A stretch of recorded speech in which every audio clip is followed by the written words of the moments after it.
तुम्ही कधी विचार केला आहे का, हनुमानाला रुईच्या पानांची माळ का बरं घालतात? शनी मंगळाचे प्रतीक हनुमानाशी जोडलेले आहे.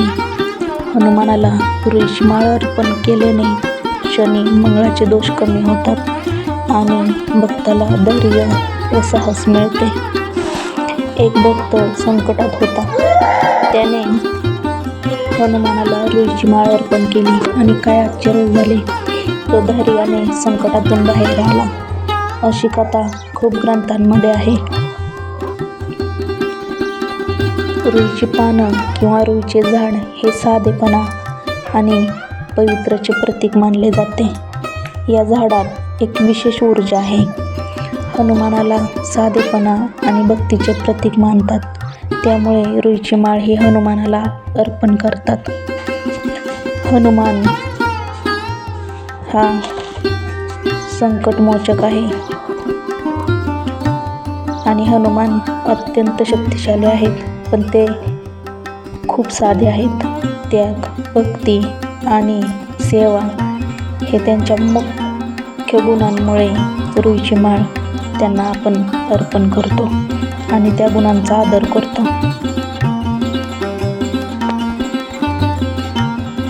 तर मारुतीला तुम्ही कधी ही माळ घातली आहे का?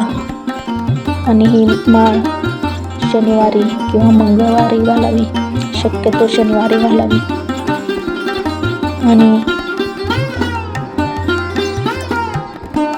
ही माळ शक्यतो 11, 21 किंवा 52 पानं घ्यावीत. ती स्वच्छ धुवावीत आणि त्याची माळ करावी.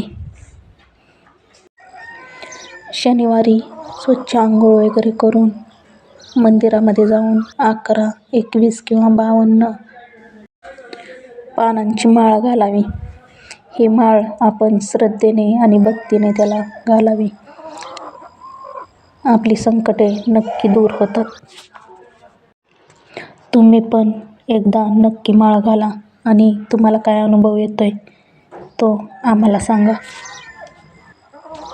आता थोडक्यात तुम्हाला माहीतच झाले आहे, मारुतीला आपण रुईची माळ का बरं घालतो. तर माहिती आवडली असेल तर लाईक नक्की करा आणि अशाच खूप साऱ्या माहितीसाठी चॅनेलला सबस्क्राईब करा. आणि तुम्ही पूर्ण व्हिडिओ बघितला त्याबद्दल तुमचे धन्यवाद. चला तर भेटूया पुढच्या व्हिडिओमध्ये.